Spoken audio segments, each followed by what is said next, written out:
Good morning friends. आज के lecture में हम कुछ और क्वेश्चन डिस्कस करेंगे। प्रीवियस लेक्चर मैंने शॉर्टकट बताया था, अब वो शॉर्टकट हम अप्लाई करेंगे कुछ क्वेश्चंस पे। जैसे यहाँ पे एक क्वेश्चंस है, अब इस पे हमें वो शॉर्टकट अप्लाई करना है। तो इस तरीके से पहले रैंप सिग्नल है, रैंप सिग्नल फिर यूनिट स्टेप सिग्नल बना है, उसके बाद फाइनली ज़ीरो है। इसके लिए लिखना है, यहाँ पे -2 पॉइंट है, ये 0 पॉइंट है, ये कितना है हमारे पास 2 है। तो इसके डिस्टेंस कितनी होगी यहाँ से यहाँ तक की, ये 2 होगी टाइम एक्सिस। ये इसका यहाँ पे कितना होगा, ये कितना होगा यहाँ पे -2। ओके, बेसिकली ये 2 ही डिस्टेंस होगी, 0 से -2, तो बीच की डिस्टेंस कितनी है एक्चुअल में, वो 2 है। तो अब अगर जैसे कि पहले इसकी इक्वेशन पहले लिखनी पड़ेगी। हमने प्रीवियस लेक्चर में यही तो देखा था कि पहले इसकी इक्वेशन लिखनी है, जो स्टार्ट जहाँ से हो रहा है उसकी पहले इक्वेशन लिखनी है। तो यहाँ से इक्वेशन लिखनी है, तो ये पॉइंट शिफ्ट कहाँ पे है, -2 पे। तो यहाँ से थोड़ा मुश्किल होगा लिखना हमें इक्वेशन। तो अगर ये पॉइंट हमारा स्टार्टिंग पे 0 पॉइंट पे होता तो हम आसानी से लिख लेते, क्योंकि हमें वहाँ पे क्या होगा, दोनों के पॉइंट स्टार्टिंग के और फाइनल वाले दोनों पता होंगे। जैसे कि अगर ये रैंप सिग्नल है, ये सिग्नल यहाँ पे होता, ये यहाँ पे अगर ये सिग्नल होता, अगर यहाँ पे सिग्नल होता तो ये स्टार्टिंग पॉइंट 0 0 हो जाता। ओके, उसके बाद यहाँ पे ये यहाँ पे एम्पलीट्यूड दे रखा है 8, तो यहाँ पे 2 8 फाइनल पॉइंट हो जाता है इस इक्वेशन के लिए। स्टार्टिंग 0 0 और फाइनल कितना हो जाता 2 8, क्योंकि x एक्सिस पे 2 है, y एक्सिस पे 8 है। तो अब यहाँ से अब इक्वेशन लिखना आसान है, इसकी इक्वेशन लिखना आसान है, क्योंकि अब यहाँ पे ला के इसकी इक्वेशन लिख लेंगे। इक्वेशन लिखने के बाद इसी को हम शिफ्ट करके इस पॉइंट पे ले जाएंगे। क्लियर है इतना? क्योंकि यहाँ से शिफ्ट वाला लिखते तो बहुत मुश्किल होता लिखने के लिए, इसीलिए हमने इसको पहले स्टार्टिंग पे 0 पे कर लिया है। अब ये पॉइंट हमें पता है 0 0 है, ये पॉइंट है 2 8। अब इसके लिए हम इक्वेशन लिखेंगे, इसके लिए इस लाइन के लिए, तो इसकी इक्वेशन आएगी 4t। अब वो स्टेप मैं करके नहीं दिखाऊंगा, वो तो लाइन इक्वेशन निकालना सबको पता है। 4t आएगी। अब ये स्टार्टिंग यहाँ पे 4t आ गई। Okay, equation. अब इसी को शिफ्ट कर देते हैं इस पॉइंट पे। तो कितने से शिफ्ट करेंगे, अभी 0 पे है, यहाँ 2 से शिफ्ट कर दे तो यहाँ पे आ जाएगा। तो यहाँ पे 2 से शिफ्ट करेंगे तो इक्वेशन क्या बनेगी अब, 4t + 2, t + 2। अब इसकी इक्वेशन क्या बन जाएगी, पहले यहाँ जब यहाँ पे था तो 4t था, अब इसी को हमने उठा के शिफ्ट कर दिया है यहाँ पे, 2 पे शिफ्ट किया है, तो यहाँ पे शिफ्टिंग का लगा दिया हमने +2 क्यों लिखा है, क्योंकि t + 2 = 0 करेंगे तो t की वैल्यू -2 मिलेगी, ये पॉइंट पे पहुँच जाएगा। क्लियर है? अब देखिए मिल गया है। अब देखिए क्या करेंगे, इसकी इक्वेशन लिखेंगे 4t + 2 4t + 2 लिखेंगे।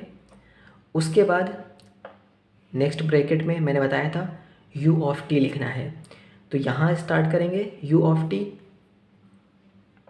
+ 2 होगा यहाँ पे, क्योंकि यहाँ पे माइनस निगेटिव उसमें एक्सिस पे है इसलिए +2 होगा। उसके बाद माइनस लगाएंगे, उसके बाद इस पॉइंट पे लिखेंगे u(t - 0). ओके,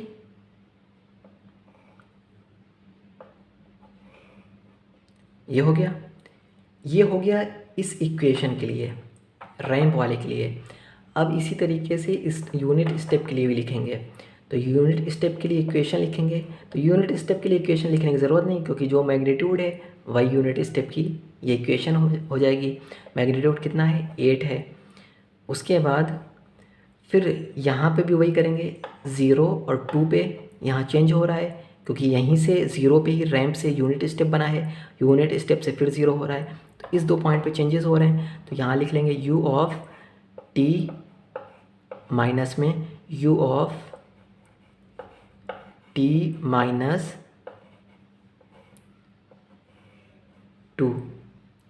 ओके, ये क्लियर है। इस तरीके से पहले इसकी इक्वेशन लिखेंगे, ये इक्वेशन लिखने के बाद इसके साथ में जहाँ जहाँ चेंजेस हो रहे हैं जिस पॉइंट पे रैंप सिग्नल की वजह से, तो ये -2 और 0 पे चेंजेस हो रहे थे तो -2 0 के लिए लिख लिया। उसके बाद ये रैंप सिग्नल यूनिट स्टेप बन गया, तो यूनिट स्टेप स्टार्टिंग कहाँ बना, 0 पे बना, फाइनल कहाँ तक है, 2 तक है, तो 0 से 2 के बीच में यूनिट स्टेप लिखा। और इसकी इक्वेशन लिखने की ज़रूरत नहीं, क्योंकि यूनिट स्टेप के लिए ये इक्वेशन क्या है, इसी का मैग्नीट्यूड है जो वही इक्वेशन हो जाएगी। ओके, क्लियर है इतना। अब एक क्वेश्चन और करते हैं फटाक से, इसको इरेज कर देते हैं।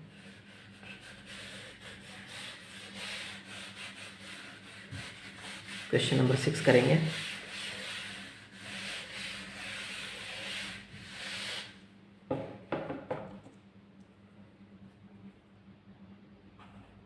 क्वेश्चन नंबर 6 है,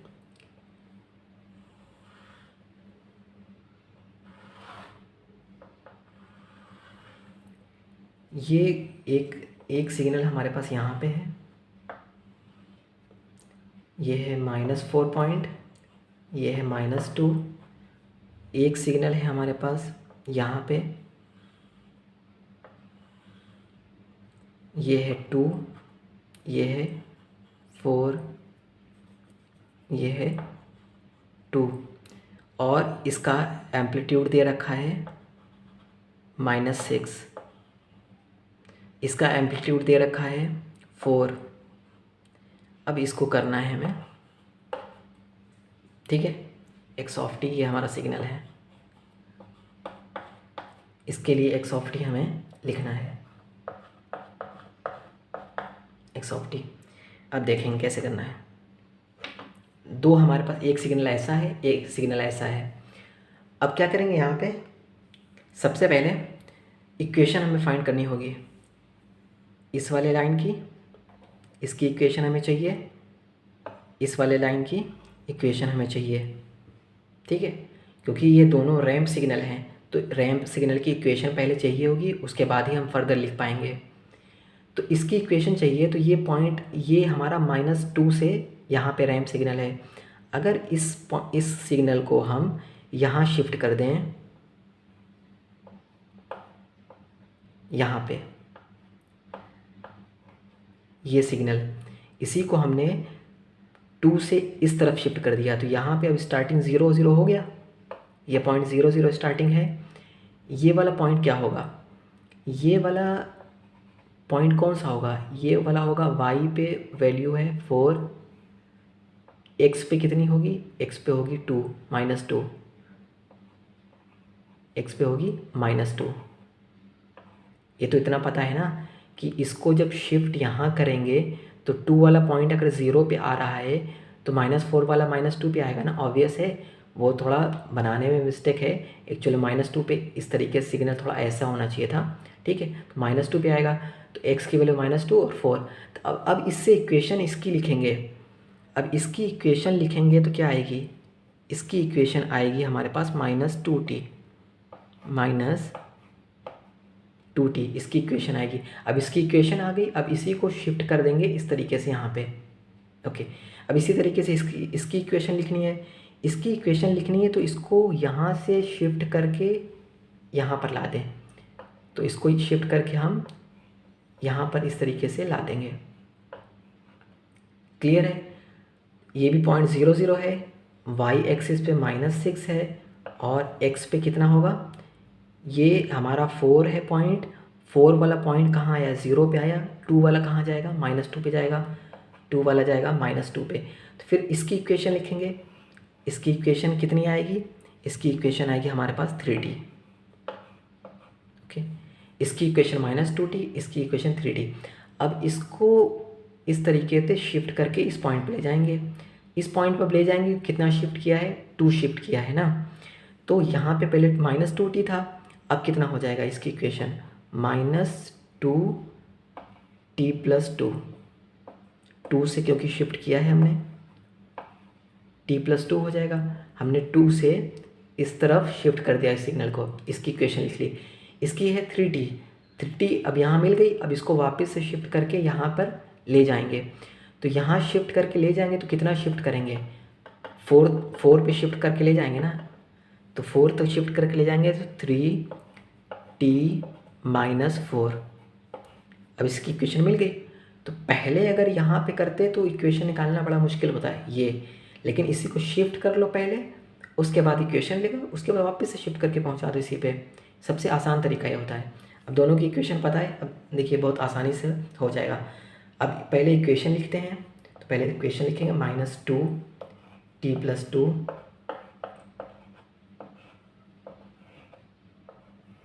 ओके।